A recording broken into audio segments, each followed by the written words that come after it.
নমস্কার, আমার চ্যানেলে সকলকে স্বাগত জানাই। আজকে আমি তোমাদের শোনাবো বিভূতিভূষণ বন্দ্যোপাধ্যায়ের লেখা গল্প পুঁই মাচা। সহায়হরি চাটুর্যে উঠানে পা দিয়াই স্ত্রীকে বললেন, একটা বড় বাটি কি ঘটি যা হয় কিছু দাও তো। তারক্ষুরও গাছ কেটেছে, একটু ভালো রস আনি। স্ত্রী অন্নপূর্ণা খড়ের রান্নাঘরের দাওয়ায় বসিয়া শীতকালের সকালবেলা নারিকেল তেলের বোতল ঝাঁটার কাঠি পুড়িয়া দুই আঙুলের সাহায্যে ঝাঁটার কাঠিলগ্ন জমানো তেলটুকু সংগ্রহ করিয়া চুলে মাখাইতেছিলেন। স্বামীকে দেখিয়া তাড়াতাড়ি গায়ের কাপড় একটু টানিয়া দিলেন মাত্র, কিন্তু বাটি কি ঘটি বাহির করিয়া দিবার জন্য বিন্দুমাত্র আগ্রহ তো দেখাইলেন না, এমনকি বিশেষ কোনো কথাও বলিলেন না। সহায়হরি অগ্রবর্তী হইয়া বলিলেন, কি হয়েছে, বসে রইলে যে, দাও না একটি ঘটি। আহ, খেন্তি টেন্তি সব গেল কোথায় এরা? তুমি তেল মেখে বুঝি ছোবে না? অন্নপূর্ণা তেলের বোতলটি সরাইয়া স্বামীর দিকে খানিকক্ষণ চাহিয়া রহিলেন। পরে অত্যন্ত শান্ত সুরে জিজ্ঞাসা করিলেন, তুমি মনে মনে কি ঠাউরেছ বলতে পারো? স্ত্রীর অতিরিক্ত রকমের শান্ত সুরে সহায়হরি মনে ভীতির সঞ্চার হল। ইহা যে ঝড়ের অব্যবহিত পূর্বের আকাশের স্থিরভাব মাত্র, তাহা বুঝিয়া তিনি মরিয়া হইয়া ঝড়ের প্রতীক্ষায় রহিলেন। একটু আমতা আমতা করিয়া কহিলেন, কেন, কি আবার কি? অন্নপূর্ণা পূর্বাপেক্ষাও শান্ত সুরে বলিলেন, দেখো, রঙ্গ করো না বলছি, ন্যাকামি করতে হয় অন্য সময় করো। তুমি কিছু জানো না, কি খোঁজ রাখো না? অত বড় মেয়ে যার ঘরে, সে মাছ ধরে আর রস খেয়ে দিন কাটায় কি করে বলতে পারো? গায়ে কি গুজব রটেছে জানো? সহায়হরি আশ্চর্য হইয়া জিজ্ঞাসা করিলেন, কেন, কি গুজব? কি গুজব জিজ্ঞাসা করো গিয়ে চৌধুরীদের বাড়ি। কেবল বাগদি তুলে পাড়ায় ঘুরে ঘুরে জন্ম কাটালে, ভদ্রলোকের গায়ে বাস করা যায় না। সমাজে থাকতে হলে সেই রকম মেনে চলতে হয়। সহায়হরি বিস্মিত হইয়া কি বলিতে যাইতেছিলেন, অন্নপূর্ণা পূর্বৎ সুরেই পুনর্বার বলিয়া উঠিলেন, এক ঘরে করবে গো, তোমাকে এক ঘরে করবে। কাল চৌধুরীদের চণ্ডীমণ্ডপে এসব কথা হয়েছে। আমাদের হাতে ঝোঁয়া জল আর কেউ খাবে না। আশীর্বাদ হয়ে মেয়ের বিয়ে হলো না। ও নাকি উৎসুগ্য করা মেয়ে। গাঁয়ের কোন কাজে তোমাকে আর কেউ বলবে না। যাও, ভালোই হয়েছে তোমার। এখন গিয়ে দুলে বাড়ি বাগদি বাড়ি উঠানে বসে দিন কাটাও। সহায়হরি তাচ্ছিল্যের ভাব প্রকাশ করিয়া বলিলেন, এই আমি বলি, না জানি কী ব্যাপার, এক ঘরে সবাই এক ঘরে করেছেন, এবার বাকি আছেন কালীময় ঠাকুর। ও। অন্নপূর্ণা তেলে বেগুনে জ্বলিয়া উঠিলেন, কেন, তোমাকে এক ঘরে করতে বেশি কিছু লাগে নাকি? তুমি কি সমাজের মাথা, না একজন মাতব্বর লোক? চাল নেই, চুলো নেই, এক কুড়ার মুরদ নেই, চৌধুরীরা তোমায় এক ঘরে করবে, তার এমন কি কঠিন কথা? আর সত্যিই তো, এদিকে ধাড়ি মেয়ে হয়ে উঠল। হঠাৎ স্বর নামাইয়া বলিলেন, হলো যে 15 বছরের। বাইরে কমিয়ে বেড়ালে, বাইরে কমিয়ে বলে বেড়ালে কি হবে? লোকের চোখ নেই? পুনরায় গলা উঠাইয়া বলিলেন, না বিয়ে দেবার গা, না কিছু। আমি কি যাব পাত্র ঠিক করতে? সশরীরে যতক্ষণ স্ত্রীর সম্মুখে বর্তমান থাকিবেন, স্ত্রীর গলার সুর ততক্ষণ কমিবার কোনো সম্ভাবনা না বুঝিয়াই সহায়হরি দাওয়া হইতে তাড়াতাড়ি একটা কাঁসার বাটি উঠাইয়া লইয়া খিড়কি দুয়ার লক্ষ্য করিয়া যাত্রা করিলেন।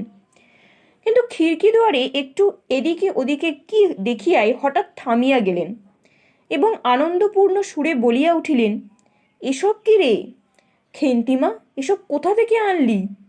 ও, এই যে 14-15 বছরের একটি মেয়ে আর দুটি ছোট ছোট মেয়ে পিছনে লইয়া বাড়ি ঢুকিলা। তাহার হাতে এক বোঝা পুঁই শাক। ডাঁটাগুলো মোটা ও হলদে হলদে চেহারা দেখিয়া মনে হয় কাহারও পাকা পুঁই গাছ উড়াইয়া ফেলিয়া উঠানের জঙ্গলে তুলিয়া দিতেছে। মেয়েটি তাহাদের উঠানের জঙ্গল প্রাণপণে তুলিয়া আনিয়াছে। ছোট মেয়ে দুটির মধ্যে একজনের হাত খালি, অপরটির হাতে গোটা 2-3 পাকা পুঁই পাতা জড়ানো কোনো একটা দ্রব্য।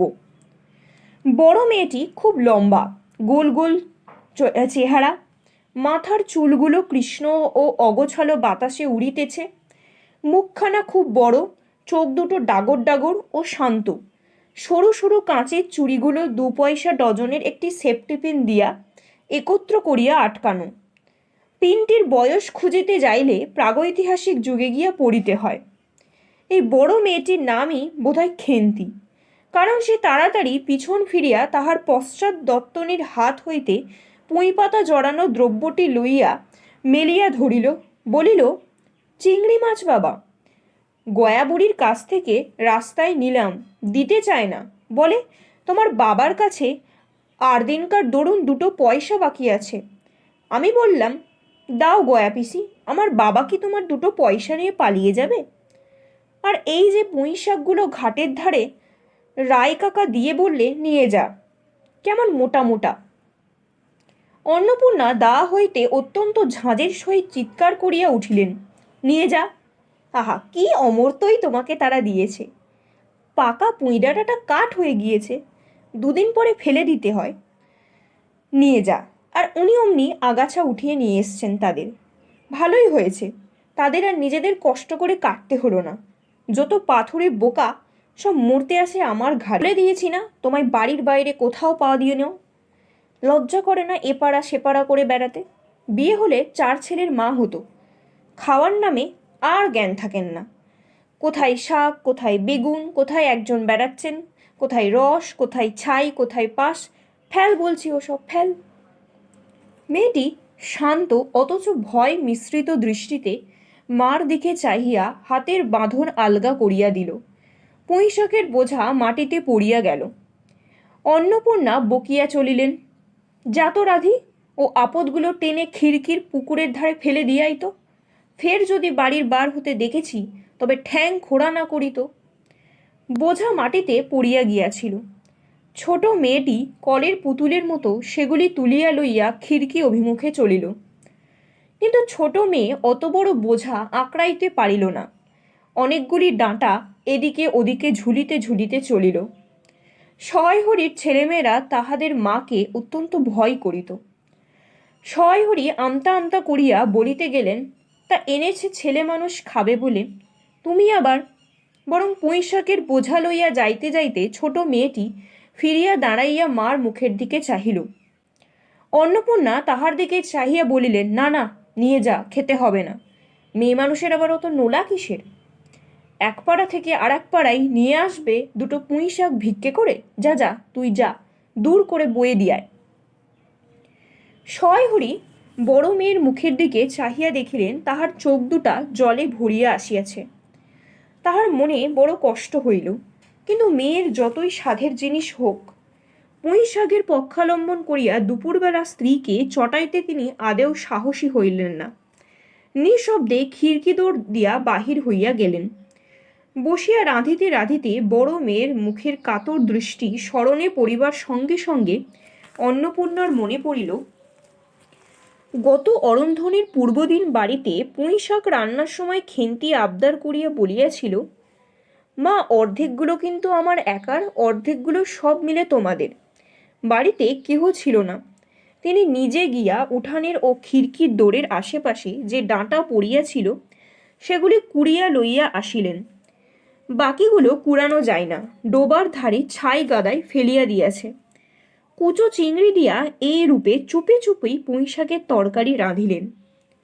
দুপুরবেলা খেন্তি পাতে পুঁইশাকের চচ্চড়ি দেখিয়া বিস্ময় ও আনন্দপূর্ণ ডাগর চোখে মায়ের দিকে ভয়ে ভয়ে চাহিলেন।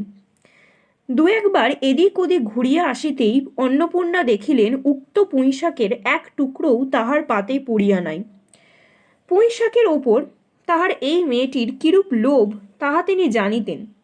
জিজ্ঞাসা করিলেন, কিরে খেন্তি, আরেকটু চচ্চড়ি দি? খেন্তি তৎক্ষণাৎ ঘাড় নাড়িয়া এই আনন্দজনক প্রস্তাবে সমর্থন করিল। কি ভাবিয়া অন্নপূর্ণার চোখে জল আসিল। চাপিতে গিয়া তিনি চোখ উঁচু করিয়া চালের বস্তায় গোজা ডালা হইতে শুকনো লঙ্কা পাড়িতে লাগিলেন। কালীমায়ের চণ্ডী মণ্ডপে সেদিন বৈকালবেলা সহায় হরির ডাক পড়িল। সংক্ষিপ্ত ভূমিকা ফাঁদিবার পর কালীময় উত্তেজিত সুরে বলিলেন, সেসব দিন কি আর আছে ভায়া? এই ধর কেষ্ট মুখুজ্জে স্বভাব নইলে পাত্র দেব না, স্বভাব নইলে পাত্র দেব না করে কি কাণ্ডটাই করলে। অবশেষে কিনা হরির ছেলেটাকে ধরে পড়ে মেয়ের বিয়ে দেয় তবে রক্ষে। তার কি স্বভাব? রাম বলো, 6-7 পুরুষে ভঙ্গ, 50 ক্ষত্রিয়। পরে সুর নরম করিয়া বলিলেন, তা সমাজের সেসব শাসনের দিন কি আর আছে? দিন দিন চলে যাচ্ছে, বেশি দূর যাই কেন? এই যে তোমার মেয়েটি 13 বছরের। সহায় হরি বাধা দিয়ে বলতে গেলেন, এই শ্রাবণে 13ই। আহা, 13ই আর 16ই তফাৎ কিসের শুনি? 13ই আর 16ই তফাৎটা কিসের? আর সে 13ই হোক, চাই 16ই হোক, আর চাই 50ই হোক, তাতে আমাদের দরকার নেই। সে তোমার হিসেব তোমার কাছে। কিন্তু পাত্রর আশীর্বাদ হয়ে গেল, তুমি বেঁকে বসলে কি জন্য শুনি? ও তো একরকম উৎসুগ্য করা মেয়ে। আশীর্বাদ হওয়াও যা, বিয়ে হওয়াও তাই। 7 পাকের যা বাকি। এই তো সমাজে বসে এসব কাজগুলো তুমি যে করবে আর আমরা বসে বসে দেখব, এ তুমি মনে ভেবো না। সমাজের বামুনদের যদি জাত মারাইবার ইচ্ছা না থাকে, মেয়ের বিয়ের বন্দোবস্ত করে ফেলো। পাত্তর পাত্তর রাজপুত্তর না হোক, পাত্তর মেলে না। গরিব মানুষ দিতে থুতে পারবে না বলেই সীমন্ত মজুমদারের ছেলেটাকে ঠিক করে দিলেন। লেখাপড়া নাই বা জানলে, জজ ম্যাজিস্ট্রেট নাই বা হলে, তাহলে কি মানুষ হয় না? দিব্যি বাড়ি, বাগান, পুকুর, শুনলাম নাকি এবার 20 জমিতে 4টি আমন ধানও চাষ করেছে। ব্যাস রাজার হাল। 2 ভাইয়ের অভাব কি? ইতিহাসটা হইতেছে এই যে, মণিগাঁয়ের উক্ত মজুমদার মহাশয়ের পুত্রটি কালীময় ঠিক করিয়া দেন। কেন কালীময় মাথা ব্যথা করিয়া সহায় হরির মেয়ের বিয়ের সম্বন্ধ মজুমদার মহাশয়ের ছেলের সঙ্গে ঠিক করিতে গেলেন, তাহার কারণ নির্দেশ করিতে যাইয়া কেহ কেহ বলেন যে কালীময় নাকি মজুমদার মহাশয়ের কাছ থেকে অনেক টাকা ধার করেন, অনেক দিনের সুদ পর্যন্ত বাকি, শীঘ্র নালিশ হইবে ইত্যাদি। এই গুজব যে শুধু অবান্তর তাহা নহে, ইহার কোনো ভিত্তি আছে বলিয়াও মনে হয় না। ইহা দুষ্টু পক্ষের রটনা মাত্র। যাই হোক, পাত্রপক্ষ আশীর্বাদ করিয়া যাইবার দিন কতক পরে সহায় হরি টের পান, পাত্রটি কয়েক মাস পূর্বে নিজের গ্রামে কি একটা করিবার ফলে গ্রামের এক কুম্ভকার বধূর আত্মীয় স্বজনের হাতে বেদম প্রহার খাইয়া কিছুদিন নাকি শয্যাগত ছিল। এরকম পাত্রে মেয়ে বিয়ে দেবার প্রস্তাবে মনোপুত না হওয়ায় সহায় হরি সে সম্বন্ধ ভাঙিয়া দেন।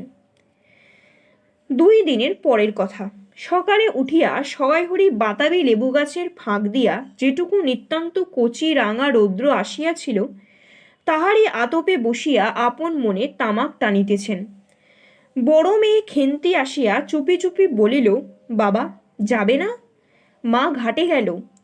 সহায় হরি এবার বাড়ির পাশের ঘাটের পথের দিকে কি জানি কেন চাহিয়া দেখিলেন, পরে নিম্ন স্বরে বলিলেন, যা শিগগির শাবলখানা নিয়ে আয় দিকি। কথা শেষ করিয়া তিনি উৎকণ্ঠার সহিত জোরে জোরে তামাক টানিতে লাগিলেন এবং পুনরায় একবার কি জানি কেন খিড়কির দিকে সতর্ক দৃষ্টি নিক্ষেপ করিলেন। তারপর প্রকাণ্ড একটা লোহার শাবল 2 হাত দিয়া আঁকড়াইয়া ধরিয়া খেন্তি আসিয়া পড়িল। তৎপরে পিতা পুত্রীতে সন্তপর্ণে সম্মুখের দরজা দিয়া বাহির হইয়া গেল। ইহাদের ভাব দেখিয়া মনে হইতেছিল ইহারা কারোর ঘরে শীত দিবার উদ্দেশ্যে চলিয়াছে। অন্নপূর্ণা স্নান করিয়া সবে কাপড় ছাড়িয়া উনুন ধরাইবার জোগাড় করিতেছেন। মুখুজ্জে বাড়ির ছোট খুকি দুর্গা আসিয়া বহিল, খুড়িমা, মা বলে দিলে খুড়িমাকে গিয়ে বল মা ছোবে না, তুমি আমাদের নবান্নটা মেখে আর ইতুর ঘটগুলো বার করে দিয়ে আসবে। মুখুজ্জে বাড়ি ও পাড়ায় যাইবার পথের বাঁ ধারে এক জায়গায় শ্যাওড়া, বনভাট, রাঞ্চিতা, বনচালতা গাছের ঘন বন শীতের সকালে এক প্রকার লতা পাতার ঘন গন্ধ বন হইতে বাহির হইতেছিল। একটা লেজ ঝোলা হলদে পাখি আমরা গাছের এডাল হইতে ওডালে যাইতেছে। দুর্গা আঙুল দিয়া দেখাইয়া বলিলে, খুড়িমা খুড়িমা, ওই যে কেমন পাখিটা। পাখি দেখিতে গিয়া অন্নপূর্ণা কিন্তু আর একটা জিনিস লক্ষ্য করিলেন। ঘন বনটার মধ্যে কোথায় এতক্ষণ খুব খুব করিয়া আওয়াজ হইতেছিল, কে যেন কি খুঁড়িতেছে। দুর্গার কথার পরই হঠাৎ সেটা বন্ধ হইয়া গেল। অন্নপূর্ণা সেখানে খানিকক্ষণ থমকিয়া দাঁড়াইলেন, পরে চলিতে আরম্ভ করিলেন। তাহার খানিক দূর যাইতেই বনের মধ্যে পুনরায় খুব খুব শব্দ আরম্ভ হল। কাজ করিয়া ফিরিতে অন্নপূর্ণার কিছু বিলম্ব হইল। বাড়ি ফিরিয়া দেখিলেন খেন্তি উঠানের রৌদ্রে বসিয়া তেলের বাটির সম্মুখে লইয়া খোঁপা খুলিতেছে। তিনি তীক্ষ্ণ দৃষ্টিতে মেয়ের দিকে চাহিয়া দেখিয়া বলিলেন, এখনো নাইতে যাসনি? কোথায় ছিলি এতক্ষণ? খেন্তি তাড়াতাড়ি উত্তর দিল, এই যে যাই মা, এক্ষুনি যাব আর আসব। খেন্তি স্নান করিতে যাইবার একটুখানি পরেই সহায় হরি সোৎসাহে 15-16 সের ভারী একটা মেটে আলু ঘাড়ে করিয়া কোথা হইতে আসিয়া উপস্থিত হইলেন এবং সম্মুখে স্ত্রীকে দেখিয়া কৈফিয়তের দৃষ্টিতে সেই দিকে চাহিয়াই বলিয়া উঠিলেন, ওই ওপাড়ার ময়সা চৌকিদার রোজই বলে, কর্তা ঠাকুর, তোমার বাপ থাকতে তবু মাসে মাসে এদিকে তোমার পায়ের ধুলো পড়তো, তা আজকাল তো তোমরা আর আসো না। ওই বেড়ার গায়ে মেটে আলু করে রেখেছি, তা দাদা ঠাকুর বরং। অন্নপূর্ণা স্থির দৃষ্টিতে স্বামীর দিকে চাহিয়া বলিলেন, বরজপোতার বনের মধ্যে খানিক আগে কি করছিলে শুনি? সহায়হরি অবাক হইয়া বলিলেন, আমি? না, আমি কখনো না। এ তো আমি। সহায়হরির ভাব দেখিয়া মনে হইতেছিল তিনি এইমাত্র আকাশ হইতে পড়িয়াছেন। অন্নপূর্ণা পূর্বের মতনই স্থির দৃষ্টিতে স্বামীর দিকে চাহিয়া বলিলেন, চুরি তো করবেই, 3 কাল আগে গিয়েছে, 1 কাল আছে। মিথ্যা কথাগুলো আর এখন বলো না, আমি সব জানি। মনে ভেবেছিলে আপদ ঘাটে গিয়েছে আর কি। দুর্গার মা ডেকে পাঠিয়েছিল, ও পাড়ায় যাচ্ছি। শুনলাম বরজপোতার বনের মধ্যে কিসব খুব খুব শব্দ। আমি তখনই বুঝতে পেরেছি। সাড়া পেয়ে শব্দ বন্ধ হয়ে গেল। যেই আবার খানিক দূরে গেলাম, আবার দেখি শব্দ।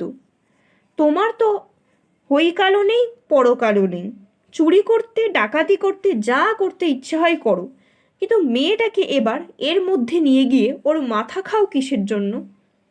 হরি হাত নাড়িয়া বরজপোতায় তাহার উপস্থিত থাকার বিরুদ্ধে কতগুলি প্রমাণ উত্থাপন করিবার চেষ্টা করিতে গেলেন, কিন্তু স্ত্রীর চোখে দৃষ্টির সামনে তাহার বেশি কথাও জোগাইল না, বা কথিত উক্তিগুলির মধ্যে কোনো পূর্বপর্য সম্বন্ধ খুঁজিয়া পাওয়া গেল না। 8 ঘণ্টা পরে খেন্তি স্নান করিয়া বাড়ি ঢুকিল। সমুখস্থ মেটে আলোর দিকে একবার আর চোখে চাহিয়াই নিরীহ মুখে উঠানের আনলাই অত্যন্ত মনোযোগের সহিত কাপড় মেলিয়া দিতেছিল। অন্নপূর্ণা ডাকিলেন, খেন্তি, এদিকে আয় একবার, শুনে যা। মায়ের ডাক শুনিয়া খেন্তির মুখ শুকাইয়া গেল। সে ইতস্তত করিতে করিতে মার নিকট আসিলে তিনি জিজ্ঞাসা করিলেন, এই মেটে আলুটা দুজনে মিলে তুলে এনেছিস না? খেন্তি মার মুখের দিকে একটুখানি চাহিয়া থাকিয়া একবার ভূপতিত মেটে আলুটার দিকে চাহিল, পরে পুনরায় মার মুখের দিকে চাহিল এবং সঙ্গে সঙ্গে ক্ষিপ্র দৃষ্টিতে একবার বাড়ির সমুখস্থ বাঁশঝাড়ের মাথার দিকেও চাহিল। তাহার কপালে বিন্দু বিন্দু ঘাম দেখা গেল, কিন্তু মুখ দিয়া কথা বাহির হইল না। অন্নপূর্ণা কড়া সুরে বলিলেন, কথা বলছিস নে যে বড়, এই মেটে আলুটা তুলে এনেছিস কি না? খেন্তি বিপন্ন চোখে মার মুখের দিকে চাহিয়াছিল, উত্তর দিল, হ্যাঁ। অন্নপূর্ণা তেলে বেগুনে জ্বলিয়া উঠিয়া বলিলেন, পাজি, আজ তোমার পিঠে আমি আস্ত কাঠের চেলা ভাঙব, তবে ছাড়ব। বরজপোতার বনে গিয়ে মেটে আলু চুরি করতে? সমস্ত মেয়ে বিয়ের যোগ্যী হয়েছে কোন কালে? সেই একগলা বিজন বন, আর যার মধ্যে দিন দুপুরে বাঘ লুকিয়ে থাকে, তার মধ্যে থেকে পরের আলু নিয়ে এলি তুই তুলে? যদি গোসাইরা চৌকিদার ডেকে তোমায় ধরিয়ে দেয়, তোমার কোন শ্বশুর এসে তোমায় বাঁচাতে? আমার জোটে খাবো, না জোটে না খাবো, তা বলে পরের জিনিসে হাত? এই মেয়ে নিয়ে আমি কি করব মা? 3 দিন পরে একদিন বৈকালে ধুলো মাটি মাখা হাতে খেন্তি মাকে আসিয়া বলিল, মা মা দেখবে এসো। অন্নপূর্ণা গিয়া দেখিলেন ভাঙা পাঁচিলের ধারে যে ছোট খোলা জমিতে কতগুলি পাথরকুচি ও কণ্টিকারির জঙ্গল হইয়াছিল, খেন্তি ছোট বোনটিকে লইয়া সেখানে মহা উৎসাহে তরকারির আওলাদ করিবার আয়োজন করিতেছে এবং ভবিষ্য সম্ভাবী নানাবিধ কাল্পনিক ফলমূলের অগ্রদূত স্বরূপ বর্তমানে কেবল একটি মাত্র শীর্ণকায় পুঁইশাকের চারা কাপড়ের ফালির গ্রন্থি বন্ধ হইয়া ফাঁসি হইয়া যাওয়া আসামির মতো ঊর্ধ্বমুখে প্রকাণ্ড শুষ্ক কঞ্চির গায়ে ঝুলিয়া রইয়াছে। ফল মূলাদির অবশিষ্ট আপাতত তার বড় মেয়ের মস্তিষ্কের মধ্যে অবস্থিতি করিতেছে, দিনের আলোয় এখনো বাহির হয় নাই।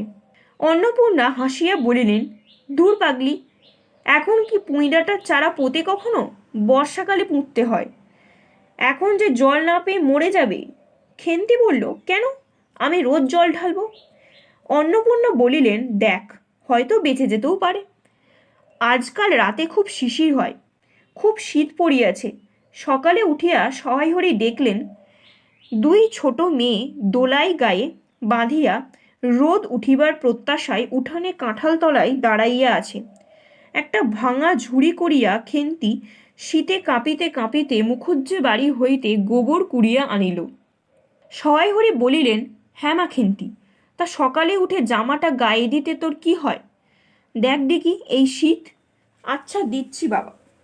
ওই শীত তেমন তো। হ্যাঁ দে মা, এক্ষুনি দে। অসুখ বিসুখ 5 রকম হতে পারে, বুঝলি নে। সহায়হরি বাহির হইয়া গেলেন। ভাবিতে ভাবিতে গেলেন, তিনি কি অনেক দিন মেয়ের মুখ ভালো করিয়া চাহেন নাই? খেন্তির মুখ এমন সুশ্রী হইয়া উঠিয়াছে। জামার ইতিহাস নিম্নলিখিত রূপ। বহু বৎসর অতীত হইল। হরিপুরের রাসের মেলা হইতে সহায়হরি কালো সার্চের এই 2.5 টাকা মূল্যের জামাটি ক্রয় করিয়া আনেন। ছিঁড়িয়া যাইবার পর তাহাতে কতবার রিফু করা হইয়াছিল। সম্প্রতি গত বৎসর হইতে খেন্তির স্বাস্থ্যোন্নতি হওয়ার দরুন জামাটা তার গায়ে আর হয় না। সংসারের এসব খোঁজ সহায়হরি রাখিতেন না। জামার বর্তমান অবস্থা অন্নপূর্ণারও জানা ছিল না। খেন্তির নিজস্ব ভাঙা টিনের তোরঙ্গের মধ্যে উহা থাকিত। পৌষ সংক্রান্তি সন্ধ্যাবেলা অন্নপূর্ণা একটি কাশিতে চালের গুঁড়া, ময়দা ও গুড় দিয়া চটকাইতেছিলেন। একটা ছোট বাটিতে 1 বাটি তেল। খেন্তি কুড়ুনির নিচে একটা কলা পাতা পাড়িয়া 1 থালা নারকেল কুড়িতেছে। অন্নপূর্ণা প্রথমে খেন্তির সাহায্য লইতে স্বীকৃত হন নাই, কারণ সে যেখানে সেখানে বসে বনে বাঁদারে ঘুরিয়া ফেরে, তাহার কাপড় চোপড় স্বাস্থ্যসম্মত ও সূচি নহে।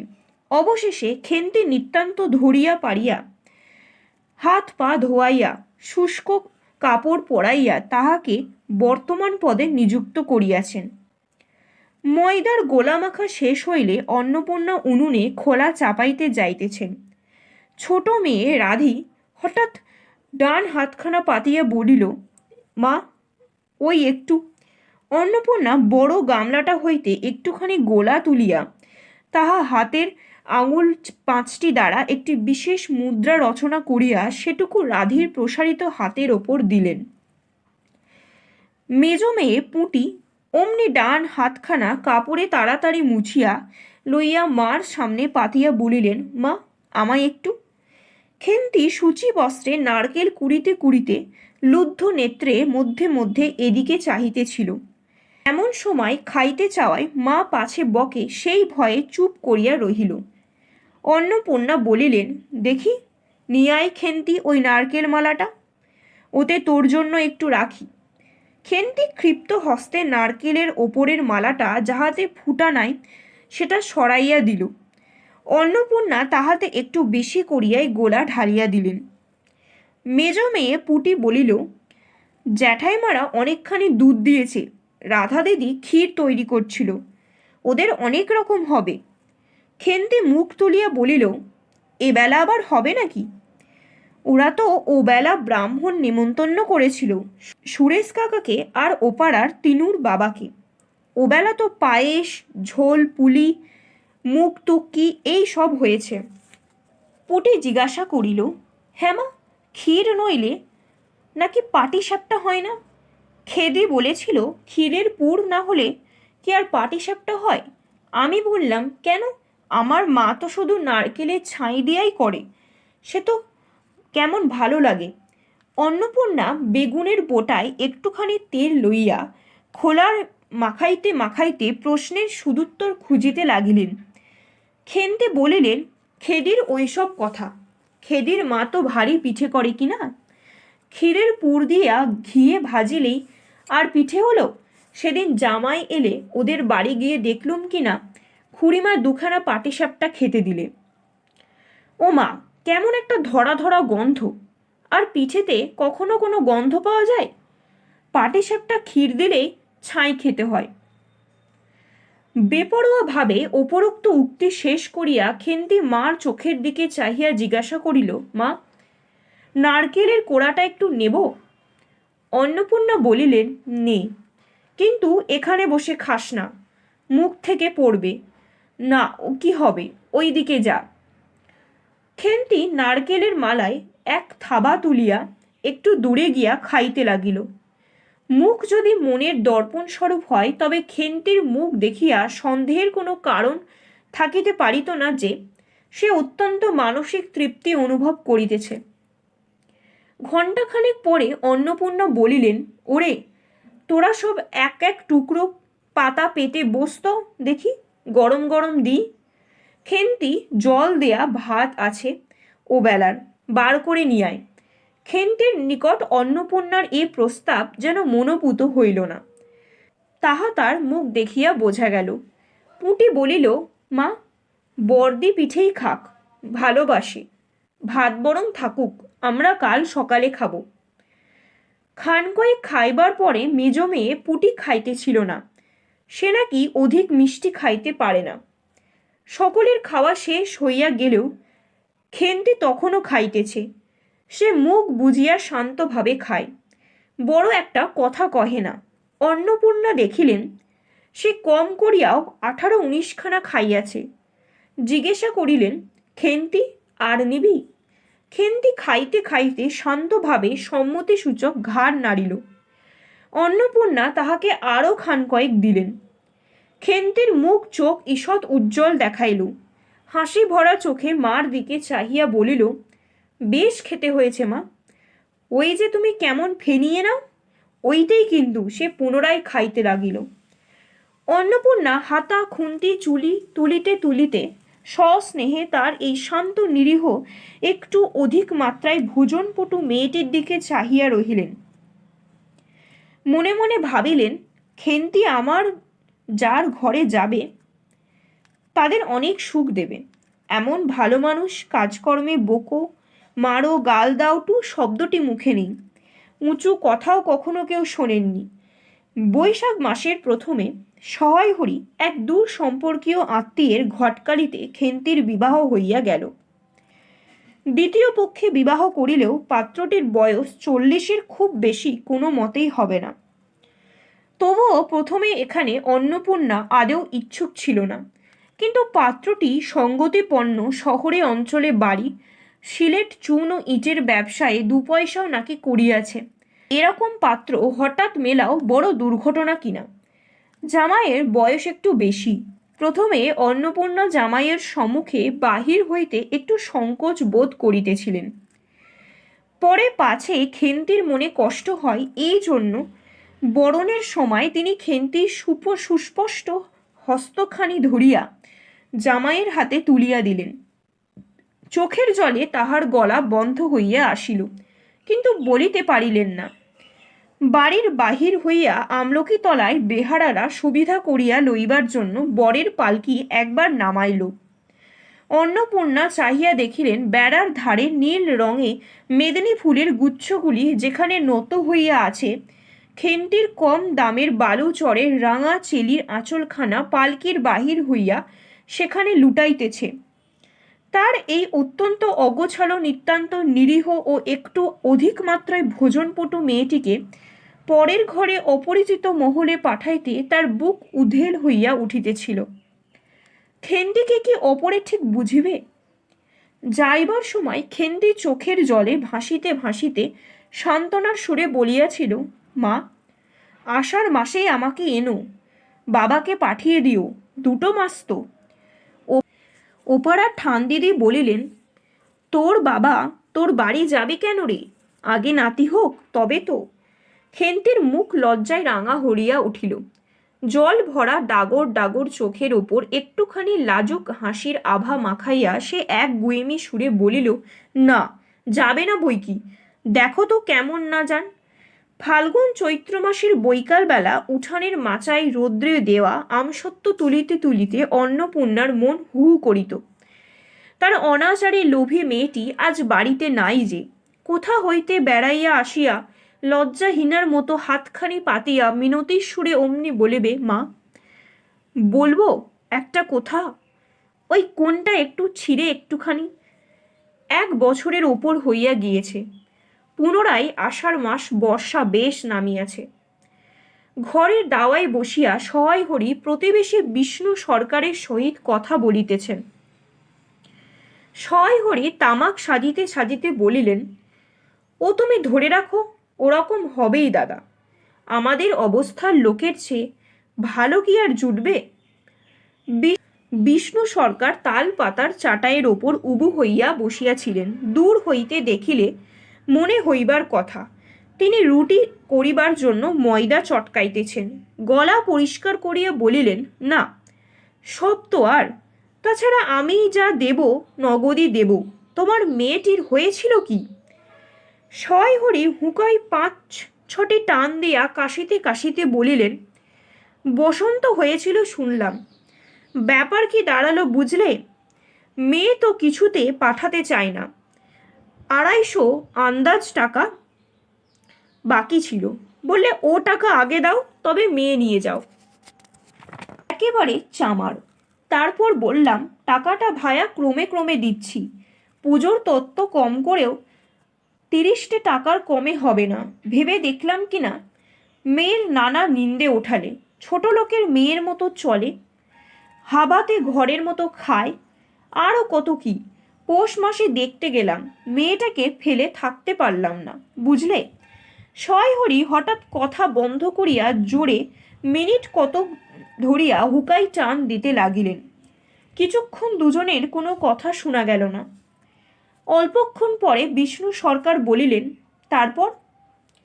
আমার স্ত্রী অত্যন্ত কান্নাকাটি করিতেই পৌষ মাসে দেখতে গেলাম মেয়েটার যে অবস্থা করেছে। শাশুড়িটা শুনিয়ে শুনিয়ে বলতে লাগলো, না জেনে শুনে ছোট লোকের সঙ্গে কুটুম্বিতা করলে এরকম হয়, যেমনি মেয়ে তেমনি বাপ। পৌষ মাসের দিনে মেয়ে দেখতে এলেন শুধু হাতে। পরে বিষ্ণু সরকারের দিকে চাহিয়া বলিলেন, বলি আমরা ছোট লোক কি বড় লোক, তোমার তো সরকার খুঁড়ো জানতে বাকি নেই। বলি পরমেশ্বর চাটুর্যের নামে নীলকুঠির আমলে এ অঞ্চলে বাঘে গরুতে 1 ঘাটে জল খেয়েছে। আজই না হয় আমি প্রাচীন। আভিজাত্যের গৌরবে সহায় হরি শুদ্ধ স্বরে হাহা করিয়া খানিকটা শুষ্ক হাস্য করিলেন। বিষ্ণু সরকার সমর্থন সূচক একটা অস্পষ্ট শব্দ করিয়া বার কত ঘাড় নাড়িলেন। তারপর ফাল্গুন মাসেই তার বসন্ত হলো। এমন চামার বসন্ত গায়ে বেরুতেই টালায় আমার 1-2 সম্পর্কের বোন আছে, একবার কালীঘাটে পুজো দিতে এসে তার খোঁজ পেয়েছিল। তারই ওখানে ফেলে রেখে গেল। আমায় না একটা সংবাদ না কিছু। তারা আমায় সংবাদ দেয়, তা আমি গিয়ে দেখতে পাওনি? না, এমনি চামার গহনাগুলো অশোক অবস্থাতেই গা থেকে খুলে নিয়ে তবে টালায় পাঠিয়ে দিয়েছে। যাক, তা চলে যাওয়া যাক, বেলা গেল। চার কি ঠিক করলে? পিঁপড়ের টোপে মুড়ির চার তো সুবিধে হবে না। তারপর কয়েক মাস কাটিয়া গিয়াছে। আজ আবার পৌষ পার্বণের দিন। এবার পৌষ মাসের শেষাশেষি এত শীত পড়িয়াছে যে এরূপ শীত তাহারা কখনো জ্ঞানে দেখেন নাই। সন্ধ্যার সময় রান্নাঘরের মধ্যে বসিয়া অন্নপূর্ণা সরু চাকলি পিঠের জন্য চালের গুঁড়োর গোলা তৈরি করিতেছেন। পুঁটি ও রাধি উনানের পাশে বসিয়া আগুন পোহাইতেছে। রাধি বলিতেছে, আরেকটু জল দিতে হবে মা, অত ঘন করে ফেললে কেন? পুঁটি বলিল, আচ্ছা মা, ওতে একটু নুন দিলে হয় না? ও মা, দেখ মা, রাধির দোলাই কোথায় ঝুলছে, এক্ষুনি ধরে উঠবে। অন্নপূর্ণা বলিয়া উঠিলেন, সরে এসে বসো মা, আগুনের ঘাড়ে গিয়ে না বসলে কি আগুন পোহানো হয় না? এই দিকে আয়। গোলা তৈরি হইয়া গেল। খোলা আগুনে চড়াইয়া অন্নপূর্ণা গোলা ঢালিয়া মুচি দিয়া চাপিয়া ধরিলেন। দেখিতে দেখিতে পিঠে আঁচে পিঠে টোপরের মতো ফুলিয়া উঠিল। পুঁটি বলিল, মা দাও, প্রথম পিঠেখানা কানাচে সারা ষষ্ঠীকে ফেলে দিয়ে আসি। অন্নপূর্ণা বলিলেন, একা যাসনে, রাধিকে নিয়ে যা। খুব জ্যোৎস্না উঠিয়াছিল। বাড়ির পিছনে সারা গাছের ঝোপের মাথায় তেলাকুচো লতার থলো থলো সাদা ফুলের মধ্যে জ্যোৎস্না আটকিয়া রহিয়াছে। পুঁটি ও রাধি খিড়কি দৌড় খুঁড়িতেই একটা শিয়াল শুকনো পাতায় খসখস করিতে করিতে ঘন ঝোপের মধ্যে ছুটিয়া পলাইল। পুঁটি পিঠেখানা জোর করিয়া ছুঁড়িয়া ঝোপের মাথায় ফেলিয়া দিল। তাহার পর চারিদিকে নির্জন বাঁশবনের নিস্তব্ধতায় ভয় পাইয়া ছেলে মানুষ পিছু হটিয়া আসিয়া খিড়কি দরজার মধ্যে ঢুকিয়া পড়িয়া তাড়াতাড়ি দ্বার বন্ধ করিয়া দিল। পুঁটি ও রাধি ফেলিয়া আসিলে অন্নপূর্ণা জিজ্ঞাসা করিলেন, দিলি? পুঁটি বলিল, হ্যাঁ মা, তুমি আর বছর যেখানে থেকে নেবুর চারা তুলে এনেছিলে সেখানে ফেলে দিলাম। তারপর সে রাত্রেই অনেকক্ষণ কাটিয়া গেল। পিঠে গড়া প্রায় শেষ হইয়া আসিয়াছে। রাতও তখন খুব বেশি। জ্যোৎস্নার আলোয় বাড়ির পিছনের বনে অনেকক্ষণ ধরিয়া একটা কাঠঠোকরা পাখি ঠক ঠক করে শব্দ করিতেছিল। তাহার স্বরটা যেন ক্রমে তন্দ্রালু হইয়া পড়িতেছে। দুই বোনের খাইবার জন্য কলার পাতা চিরিতে চিরিতে পুঁটি অন্যমনস্কভাবে হঠাৎ বলিয়া উঠিল, দিদি বড় ভালোবাসত। তিনজনই খানিকক্ষণ নির্বাক হইয়া বসিয়া রহিল। তাহার পরে তাহাদের তিনজনের দৃষ্টি কেমন করিয়া আপনা আপনি উঠানের এক কোণে আবদ্ধ হইয়া পড়িল। সেখানে বাড়ির সেই লোভী মেয়েটির লোভের স্মৃতি পাতায় পাতায় শিরায় শিরায় জড়াইয়া তাহার কত সাধের নিজের হাতে পোতা পুঁই গাছটি মাচা জুড়িয়া বাড়িয়া উঠিয়াছে। বর্ষার জল ও কার্তিক মাসের শিশির লইয়া কচি কচি সবুজ ডগাগুলো মাচাতে সবে ধরে নাই, মাচা হইতে বাহির হইয়া দুলিতেছে। সুস্পষ্ট নধর প্রবর্ধমান জীবনের লাবণ্যে ভরপুর।